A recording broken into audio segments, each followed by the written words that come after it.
Ken, thanks a lot for coming. I appreciate Thank you you. being here. First of all, give me your real name, your whole name. Kenneth Crawford, Okay.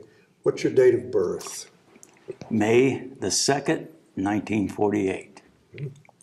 Where do you live now? What's your residence? I live in just outside of South Shore, Kentucky. South Shore, Kentucky? Yeah, I've lived in Ohio my entire life, except for the first 3 years. And I just recently moved over there. Okay. Well, what made you want to move to Kentucky? Well, my wife, her mother passed away. I see. And Upper Forest Heights, and if you know where that's at, it's up past South Shore going towards Ashland. And nobody else in the family wanted the house. And so we bought it and remodeled it. I see. And I'm about 5 minutes from downtown, so that's not You're bad. still local. Oh yeah, still local. Where were you before then? In Portsmouth? Yeah, in Portsmouth. Okay. I lived in Sciotaville, and then I lived in Portsmouth, and before that I lived in Minford, Okay. and before that I lived still inside a county, but in Stockdale, out 335. My favorite saying is, I've never met a house that I wouldn't sell to make money. Right? Except this last one. Except this one. This your wife has an I'm interest. getting too old for I that. hear you. I hear you. But, Well, the library kind of likes to get a family tree idea. yeah. So what were your parents' names? What was your father's name? My father's name was Pearl, Pearl Pearl. Crawford. What was your mother's My name? mother's name was Ruth What was her maiden name? Cottongim,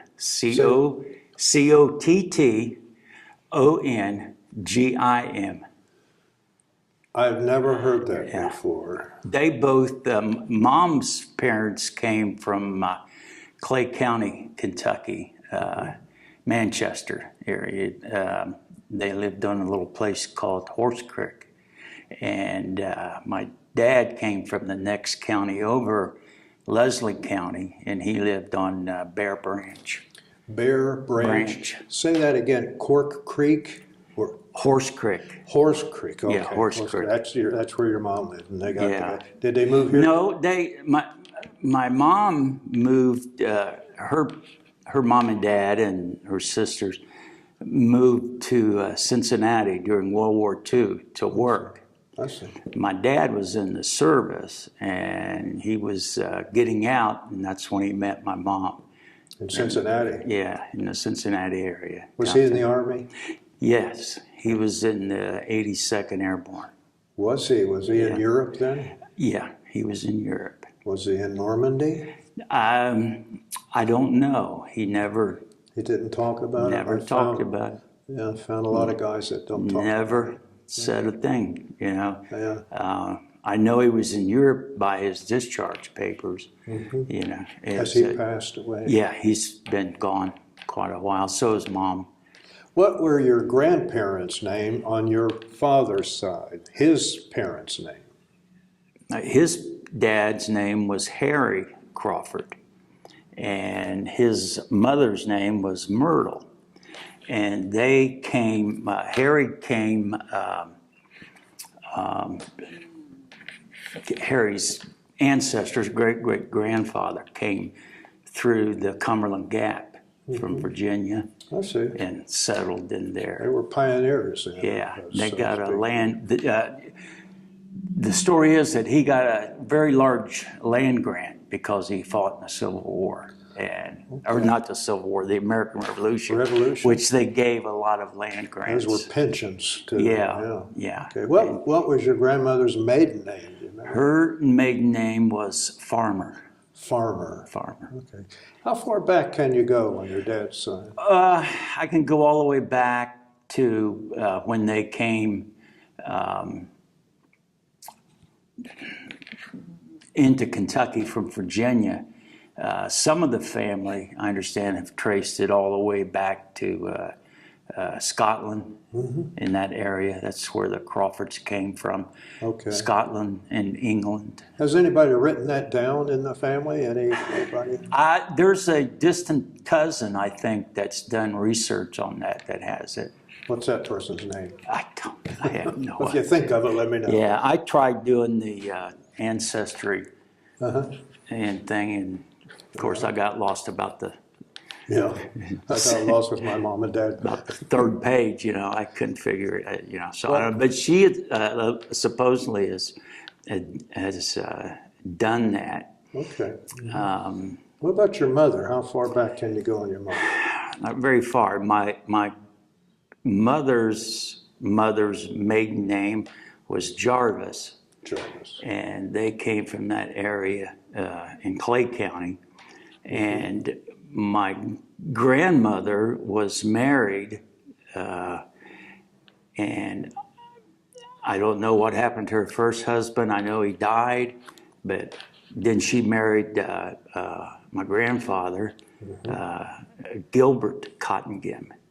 Okay. Now, do you have any brothers and sisters? Of one brother and 3 sisters. Okay. What are their names? Your brother's My name? brother name is Glenn Crawford, Yeah. and he lives in the West Side, works at West Schools. I have a sister. He has a twin, Cora Conkle, and she lives out back of Lucasville. And then That's your sister. His twin is your sister. yeah, and there's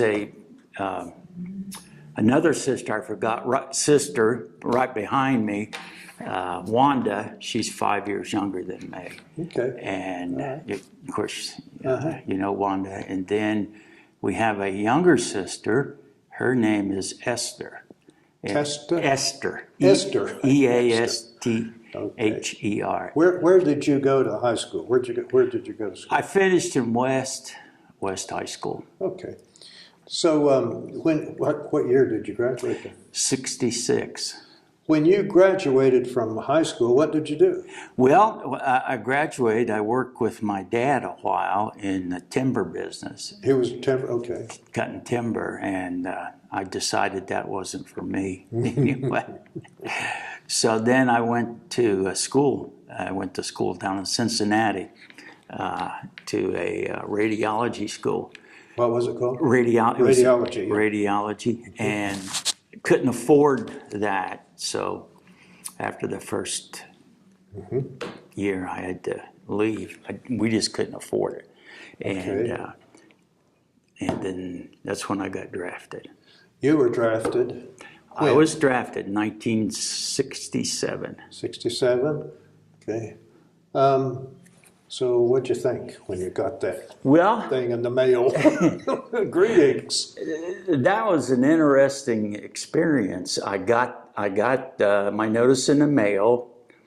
Had to report over here a certain day early in the morning, and they took us to Ashland for our physical. Went up to the Ashland post office. Yeah, I think that's where it was at. I'm not sure.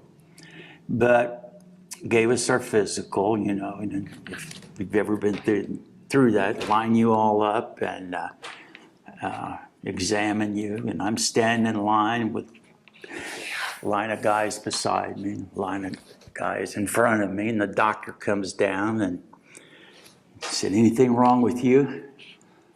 I said, "Well, Doc," I said, "I have flat feet." Because I always heard if you had flat feet, you wouldn't go. You wouldn't go. Well, was that true or not? No, that wasn't true. His exact words, and I'll never forget, he said, "That's all right, son. We'll find something for you to ride." You'll find something for you to ride. And away I went. Okay. That was kind of a Yeah, I understand. So then that was 1967. And then you came home, right? Came home, and then I got orders to appear in January first, I think it was a 68. And Okay. so I thought to myself, well, now, do I want to get drafted or do I want to enlist? Or do I want to go as a draftee or do I want to enlist? So I thought, well, I'd like to get into law enforcement. So I came over here and talked to the recruiter and signed up as military police. And that's how I got in that.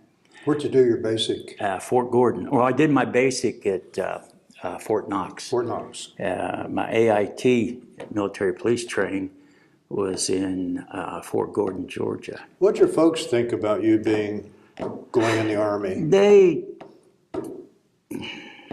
They weren't too happy. They were sad. My dad, he wouldn't even talk about it. He just said, take care of yourself. Did your brother go in the Army? No, Service? I'm the only one out of my family that went.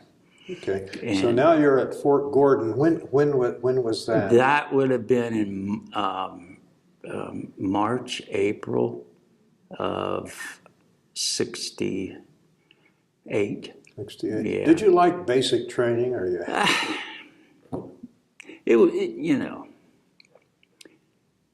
It was okay. It wasn't a cakewalk, Right. but it was interesting, and Yeah. and I got through it pretty good. How about AIT then? Now AIT. you're in your specialty, aren't you? Yeah, AIT. We did a lot of training for that. That was certainly better than basic, Yeah. and so This is the law enforcement area that you want. Right. Military police at Fort Right. Gordon. Okay. right. Yeah. And so when I graduated from AIT, I remember they had us lined up out front, and they were handing out our orders, and they said, if we call your name, report to the CO's office. So there was 4 guys and myself that got called To the CO's to office. the CO's office. All right. And he said, Crawford, we're going to give you the opportunity to go to military prep school. And if you can get through there, we'll get to West Point. But you got to sign up for 5 years. A little give and take there. Yeah. And I said, I don't think so. I just want to get it done and get on. Yeah. And that's probably the biggest mistake I ever Really? made. You wish you'd have gone to Yeah, West Point? I wish I'd have went on Okay. and done that. Was that the reason for being called to the CO's office? Yeah, The other guys yes. got the same? Same. I don't know of anybody that accepted it, but there were 5. We got called and they said, we'll send you, but you can't go home on leave. You got to go straight there from here. Uh-huh. And I said, no. So, You were ready to go home. yeah, I and was leave. ready to go home. And so went home. My first set of orders, I was sent to West Point with the Really? 57th Military Police Battalion. Okay. Did you have to arrest cadets and things like that? No, Go down to the bar and get no. Cadets weren't allowed to hardly breathe, Okay. unless you were a senior upperclassman. How long were you at West Point? I was there till December. Okay. And then that's when I got orders for Vietnam. Were you married at that time? No. When did you get married? I didn't get married till I got back home, back home. 71. Okay. And So now you have orders for Vietnam. I have orders for Vietnam. How'd that strike you? I thought to myself, well, hey, this is okay, because I'm an MP, I take care of. They don't get shot at, do they? No, they don't. and it shouldn't be too bad. It should be all right. So half of us got the 716th MP Battalion in Saigon. The other half got the 720th MP Battalion out of Long Bend. Long Bend's where they had the jail. And what were you? What did you do? I went to 716th in Saigon. Saigon, okay. Yeah. Well, now you're at West Point. You get these orders. Do you have a leave that you can come home? Yeah, I had 30 days. 30 days. And I had That's to not bad. go. So you came home for 30 days? Came home and then went back to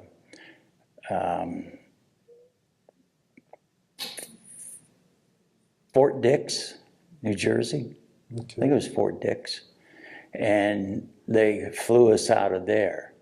They flew you out of Fort Dix? Where did you go, like San Francisco? Or? We started at Fort Dix. We landed in San Francisco. We landed in Hawaii.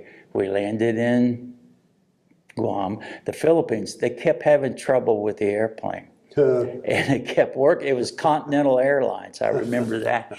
And it kept working on it. I don't think they exist anymore. No. That was a problem there. And they wouldn't let us off the plane. Huh. We sat on that plane for a total of 35 hours. Good Lord. 35 hours. We get up and go to the bathroom, but they wouldn't let us off the plane because they were afraid guys would take off and wouldn't come back. Maybe so they would have. They would have probably. And they said, oh, it was miserable. But we got there. You finally got, where'd you fly into? We flew into Cameron Bay. Cameron Bay. Yeah. Okay. And Then landed there. Yeah, in Cameron Bay. I mean, you're getting off the plane and the door opens. It's the heat and the humidity just kind of takes your breath away. And you think, oh my God, this is different. You're standing there at the door, or what did you see? Just GIs, getting off, and tents and buildings, and it's basically. I don't remember too much. What did you hear? Heard a lot of planes. Didn't hear too much rocket fire, gunfire. Didn't hear that. When they got us situated and separated, they loaded us on a C-130, a boxcar. I don't know if you've ever been on one of those. Haven't been on one. And but anyway, they flew us out at night because they didn't. It was easier to go at night, so they wouldn't take rocket fire or gunfire. And another funny story. So they open up the rear of this plane. We all march in, throw our duffel bags on the bottom of the plane, and they threw a strap across. And the crew chief tied in his thing and said, "Hang on to the strap." It's the truth. We all sat in the belly of that plane. Yeah. I'd never been on a prop plane before. And they started up, and when they started up, the plane started shaking. If you've never been on one like that, you think, oh my gosh. And so we're moving, and we start to move, and we keep moving, and we keep moving, and we keep moving. And the crew chief finally came along the side, and when the guy said, "Hey, Chief, are we about there yet?" He said, "Hell, boy, we ain't left the ground yet." They were getting rocket fire. Really? Yeah, and they didn't want to take off till it was done, and for some reason. But anyway, we got out of there, got us off, and we flew into Long Bend. Long Bend. And half of us went with the 720th, and the other half got on deuce and halves and went to Saigon. And I got in Charlie Company in 716th. What was your weapon, though? Was it an M16? First, it was an M14. M14? Yeah, they didn't have enough M16s to go around. And so they gave me an M14, which is a good weapon. I liked the M14. It was, to me, it was more accurate than a 16. I could actually fire it better. So, so there you are. You're at your post. The first day. What do you think? Saigon. what the heck am I doing here? What is it? This is crazy, you know? Okay. And so the first day, it was orientation and got all your gear and everything. And then I think after 2 days, they sent you on your first post. Well, they kind of gave you like OJT training. So at that time, they were doing in Saigon, the 716th, especially C Company, had 3 Jeep patrol. Mm-hmm. They had 1 Jeep with 3 MPs in it. And then they had a Jeep with 2 Vietnamese military policemen, and then they had a Jeep with 2 civilian policemen. Oh. And so that 3, you actually patrolled together. When the Vietnamese police would show up, a lot of times they wouldn't even show up. They would not? No. They were not reliable? No, they wouldn't show up, or they'd be doing something, or they'd say, well, we got a call, we got to go. And so, but anyway, on my very first patrol, I'm with 2 guys that had been in country quite a while. So we're riding around, and you work from 6 in the evening to 6 in the morning, 12-hour shifts, 7 days a week. Wow. Yeah. And I think about the second day, so they say, okay, you're going out tonight. This is your Jeep, and these are your 2 leaders. Pay attention to them and do that. So anyway, we patrolled the city in our section of the city, and we would, patrol around. Then sometime after midnight, around midnight anyway, we go on the edge of the city there, and it was dark, and you couldn't see anything. And so these guys pulled the Jeep up, and the Vietnamese police pulled the Jeep up. And I said, what are we doing? And we're resting. Just don't pay any attention. They went to sleep. The GIs did? GIs. I thought, oh my God, what is it? I'm in the back, just in country, a couple of days, scared to death. Yeah. All of a sudden, I hear this. Kaboom, kaboom, kaboom. We had parked under an artillery detachment, battalion, whatever, and they were firing off. Oh. Did you know what it was? No, I had no idea. And I grabbed them. I said, we're under attack, we're under attack. And they started laughing. They said, that's just artillery, son. Go back to sleep. And they were at their usual place. They were at their usual place. They knew what was going on. They knew it was safe, and they were protected. And the Vietnamese police, they went to sleep too? Oh, yeah. Everybody went to sleep? Everybody kind of dozed off, went to sleep. And okay. Except new guys like me, we stayed awake. Yeah. And yeah. Well, how long did you stay there sleeping? We stayed a couple hours or so. Then we took off patrolling again. Yeah. The 716th, you had your section of the city. They were also responsible for the outer perimeter of the city. And the other MP's companies would man the bunkers on the main roads coming in, but we would drive around and go out and check on them, make sure they were okay, then we'd come back. Mm-hmm. So we did that, but after a while I learned how to do things. Okay, learn how to... Yeah. Okay.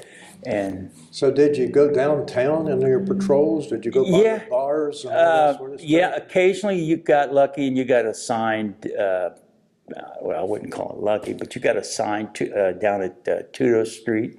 What was it? Tudo. Tudo. Yeah.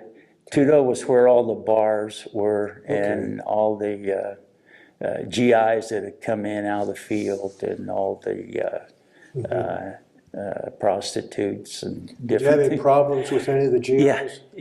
Yeah, we did. We had a problem. Especially there were black bars, and then there were white bars, and then there were white and black bars, and the MPs,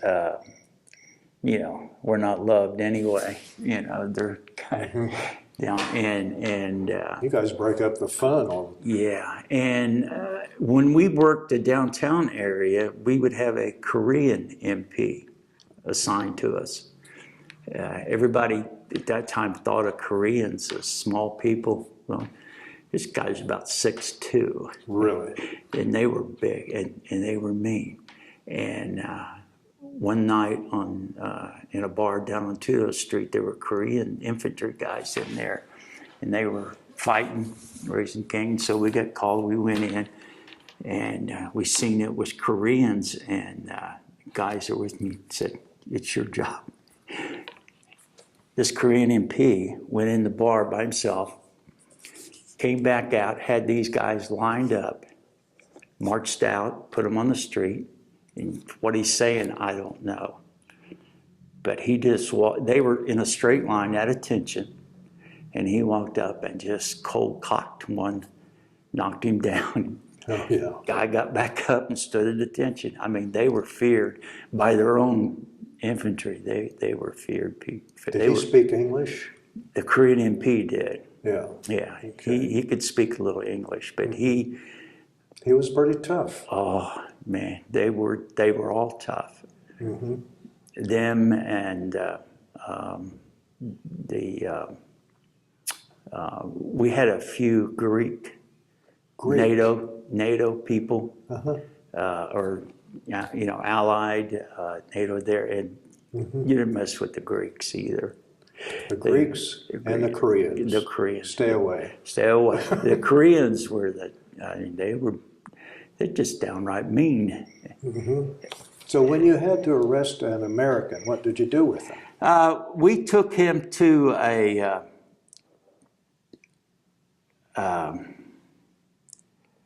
we would take him to the provost marshal's office where we had a holding cell, and they would lock him there and lock him up there. And then if it was really serious or if they had outstanding warrants on them, we would take him up to Long Beach jail, and that's where they incarcerate him and keep him. We picked up a lot of AWOLs. Did you? Yeah.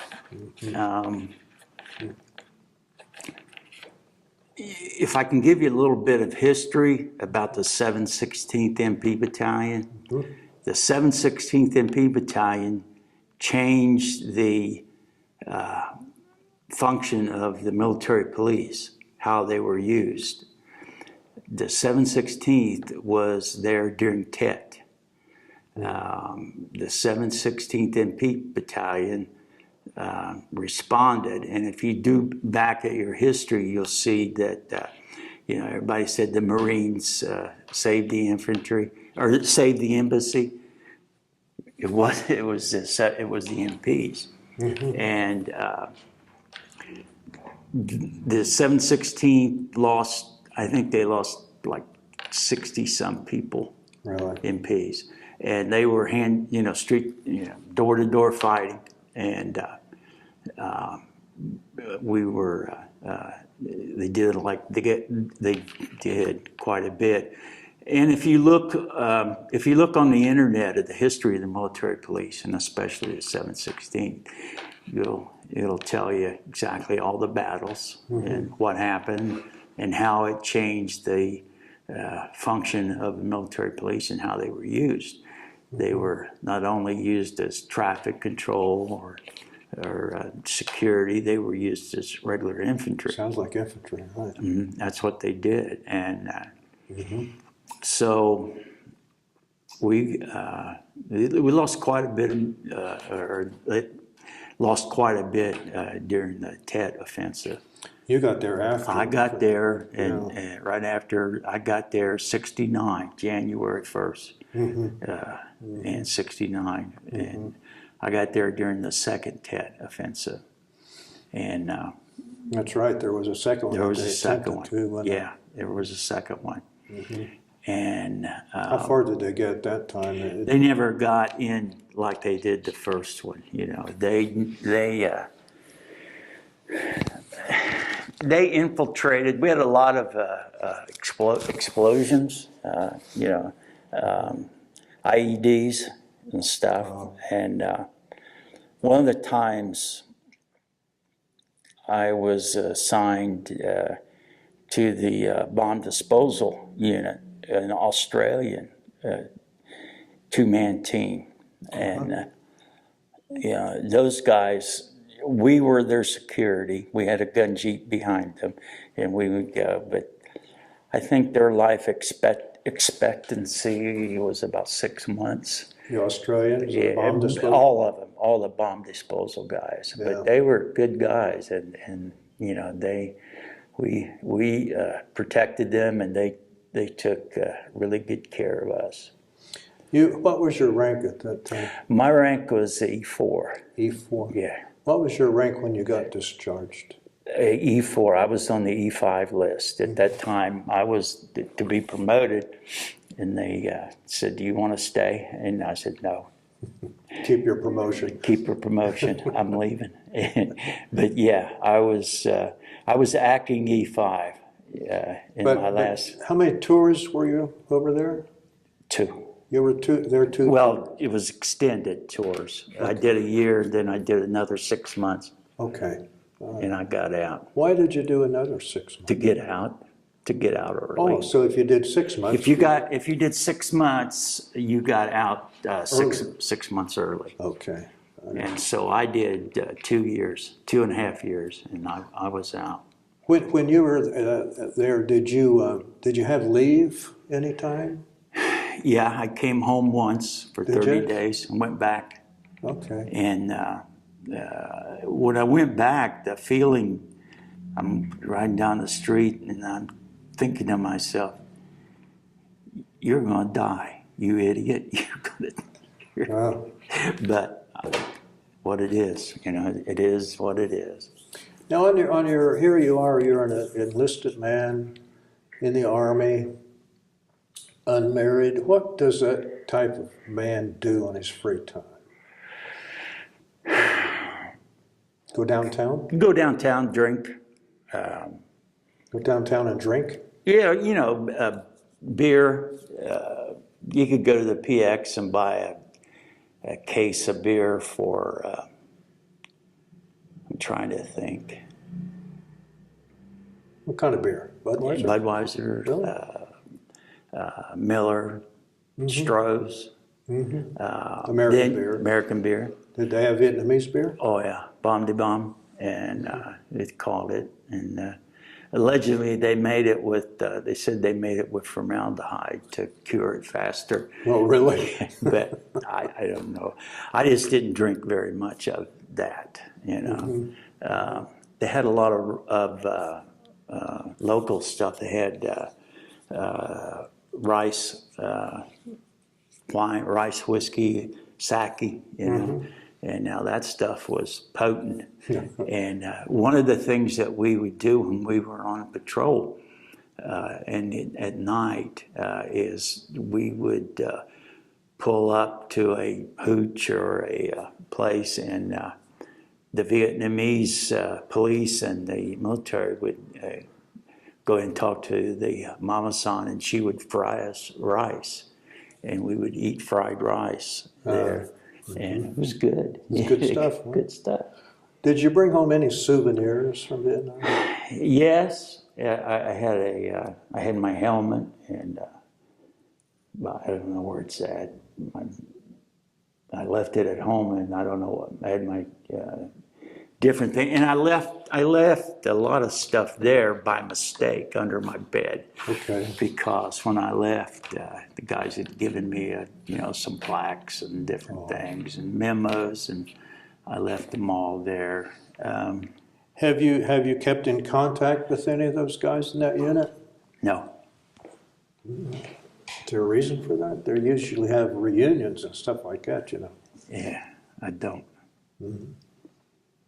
So, how about medals and awards? What did you get? I know the occupation. Occupation,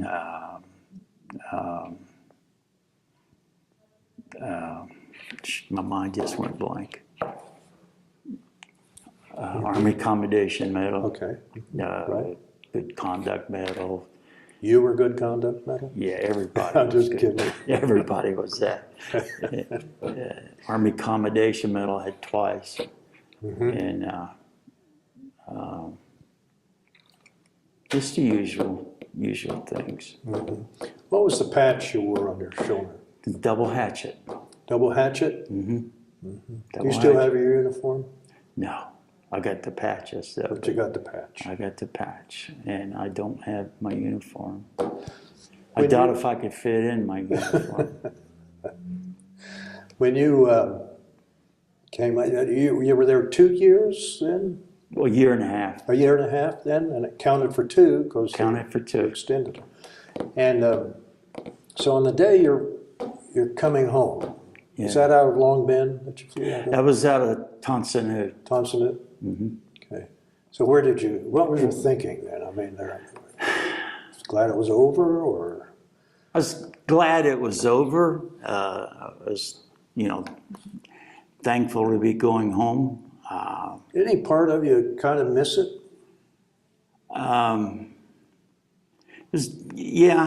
It was. Let me say that I miss the guys, and 2 guys in particular, and they never came home, and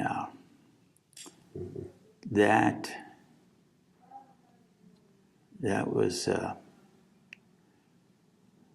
probably the worst time.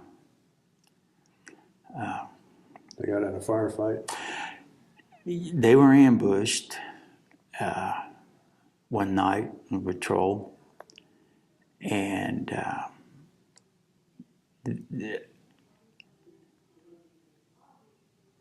were you with them? No. That's the thing. Sometimes I felt guilty all these years because that was my patrol. I understand. Sergeant Cox had been there a long time. Is he one that?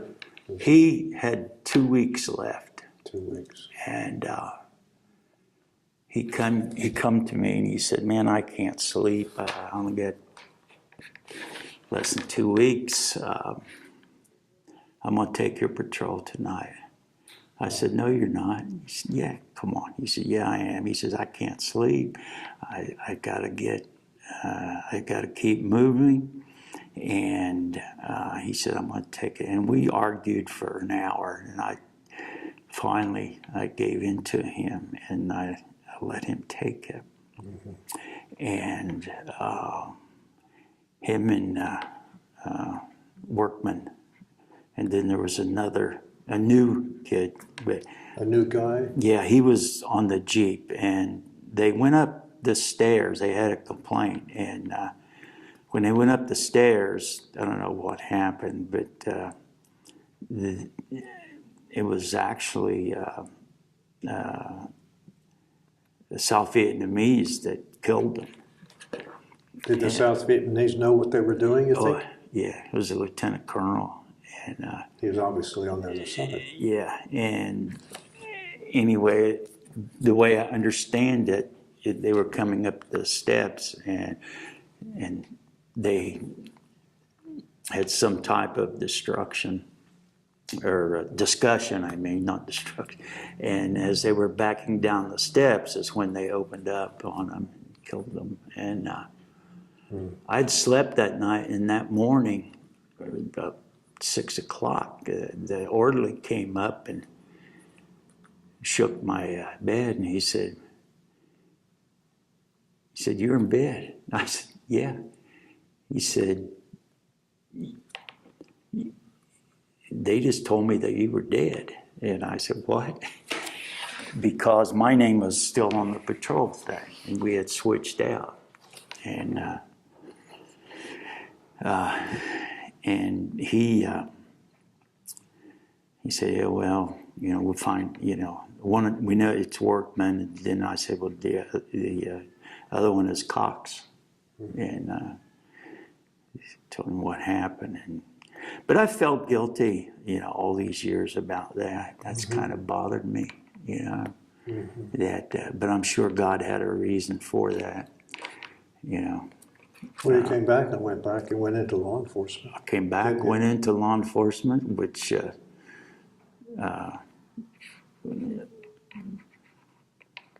had its up and downs, Oh, yeah, it does. Yeah, and the mental stress of that, and other things. But that's the one thing that I really bothered me all the years, and I would never talk about it.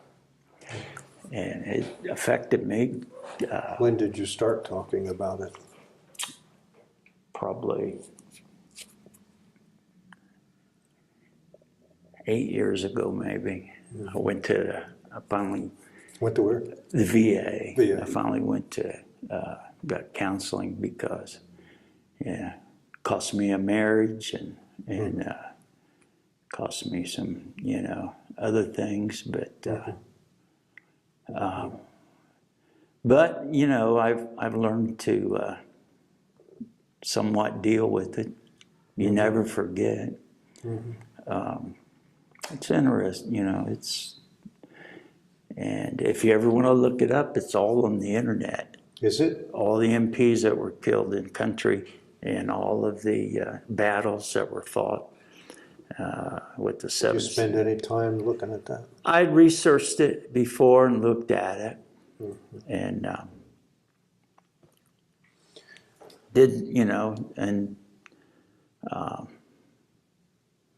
when you're getting on the plane to come back, yeah, other guys are there too, coming back. right.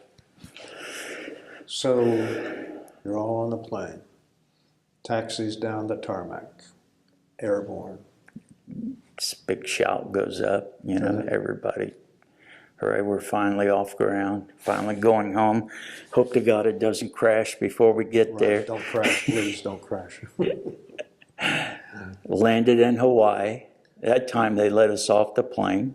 Okay. How long? It's a couple hours, Okay. In the terminal there. We stayed, and then we flew into, I think it was Oakland. Oakland, that's where we were. Did you wear your discharged. uniform getting off the plane? Yeah. Any problems? No. You'd known about the Yeah, I'd known about it, and I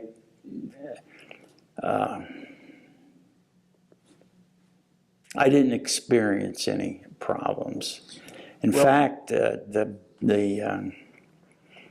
I got to fly from Oakland to Chicago on the first, the big plane, the 747, the great big one, the double-decker. Oh, yeah. Yeah, and I got on in Oakland, I think, or San Francisco, maybe, in one of those. And I'd been up for like 3 days, processing out and everything. And I thought, man, it's going to be nice. I'll be on this first plane. Can't tell you a thing about it. Stewardess woke me up in Chicago and said, Sir, you got to get off this plane. I fell asleep before we even, got too far off the ground, and I was gone. So you're in Chicago now. What? How long were you there? I was in Chicago just to get another flight. To Columbus? Yeah. No, to Cincinnati. Cincinnati? Flew into Cincinnati. Okay. No problems there. Did you have your uniform on all the time? Yeah. No problems. No. When you got off in Cincinnati, how'd you get home? I have family that lived there. I had a cousin that lived there, and I called him and I said, can you come get me? And he said, yeah. So first thing we did is went home and I bought some civilian clothes. Did your folks know you were coming home that day? No. So your cousin let you out at the front door? He after I bought my, jeans and shirt and took the uniform off. I went home and got home. He brought me all the way up. Up here, we lived in Friendship area down 125, and I got out and walked around and went in the kitchen door, and my mom was standing there washing dishes. Surprised her. Then my dad surprised him. And it was a good day. It was a good day. It was really a good day that day. And I didn't go anywhere for 2 or 3 weeks. You stayed at home? I stayed at home. And had a lot of nightmares. My mom would come in and wake me up. But, yeah. Still dream? Sometimes. Sometimes I do about, just different things. What did you do then? Did you get a job? Well, when did you get married? I didn't get married till 71. Okay.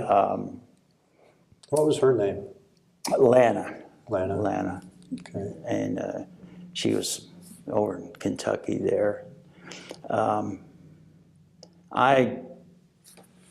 When I did start running around, then I, go to the clubs and whatever. But I have one little story.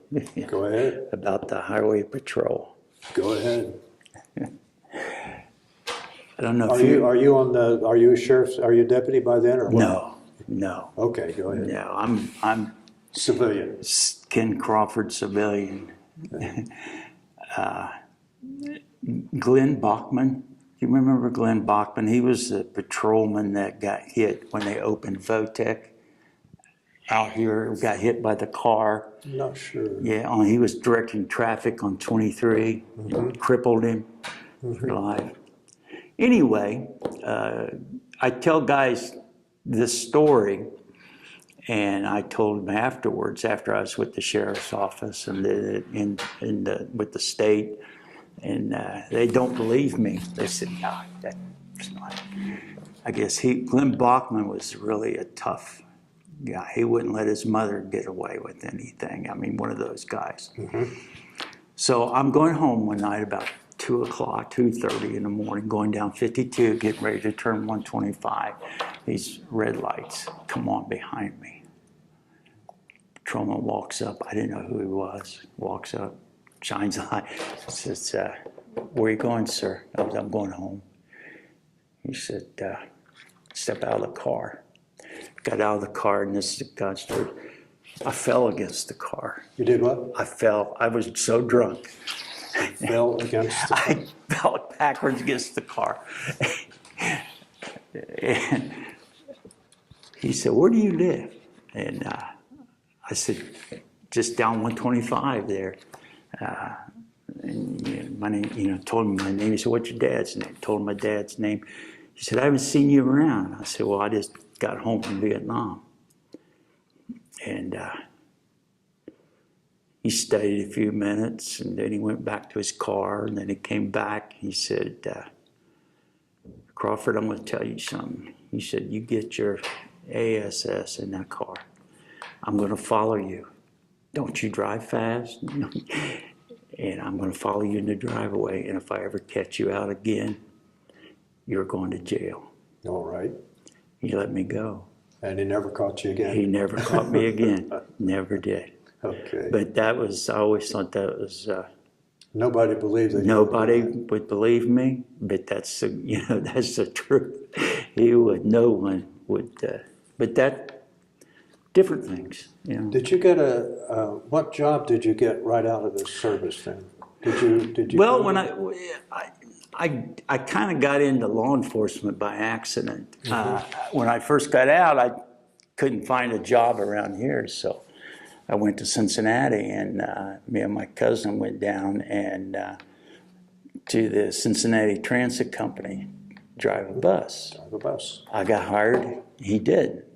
So at that time, they were trying to get the tax levy passed for the city to support take over the bus company. Well, it failed. And as one of the youngest people there, I got laid off. And I'd only been there 6 months. And it was an interesting job, but driving a bus. But came back home, and Lana was my girlfriend at the time. We were going together. And she said, I see in the paper that this, it wasn't CETA, it was before CETA, I think. It was Emergency Employment Act or something. He said, if you go to New Boston and you can apply, they got different jobs there. So I went up and talked to the guy, Larry Fannin, I believe. And I put down the county as first, and I had my first choice, construction, you know, and then I put down one of the others, I can't remember, but then I put down law enforcement. And so he interviewed me. He said, do you know anybody at the sheriff's office? I said, no, sir, don't know anything. He said, well, the sheriff is John Knopf. He said, if you, I tell you, if you go down and you talk to him, it might be a chance that he will hire you. So I went down one day. I put on my white shirt and tie, my sport coat, and my short hair, and went down and waited about 3 hours for him to come in. And when he came in, we talked a while. And then that was like on a Wednesday or a Thursday or Tuesday or something. Anyway, Friday morning he came out. He said, you need to be at the office at 4 o'clock. I'm going to hire you today. So okay. That's how I started. How long were you with them? I was there total of 5 years. The sheriff's department? Yeah, I left in 1973. The prosecutor, Everett Burton, hired me as an investigator, one of them, and I worked there till he was defeated. And then I went back to the sheriff's office I was an investigator before I went, and then after I came back. Do you have any kids? Any children? Got two. Two? Got a boy, girl, boys, girls? Boy. I have a boy, Tony, who's a deputy sheriff. Is he? Yeah, he's got... In Soda County? In this county? He's been 24 years. Really? Yeah, and he started when he was 18 as a dispatcher, and then he moved on over. And you have a daughter? I have a daughter, Amanda. Her married name is Tar. What is it? Tar, T-A-R-R, Amanda. Okay. Tar. Amanda is a auditor, a CPA auditor. She does schools and stuff like that. Who's she work for? Milhuff Stang. Oh yeah, right up the road. Yeah, right up the road. Okay. She works for them. Been with them for a few years. You have grandchildren?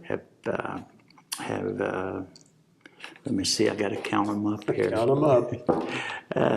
There's 1, 2, 3, 5, 9. I think there's 9 of them. 9, okay. Yeah, and I have one great grandson. And do you belong to any veterans groups? Yeah, I belong to all of them. I think I saw your picture as commander once. Yeah, I was commander at 23. Held about all the offices there. And now I'm I just got elected the 7th District Commander. I see. And and then after this tour, I'm done. You're done with that? I'm retired, yeah. But I belong to the VFW, the AMVETS. Did you, when you got, how about the reserves? Did you go in the Army Reserves? No, I didn't stay. Okay. Ken, is there anything else you want to tell me? A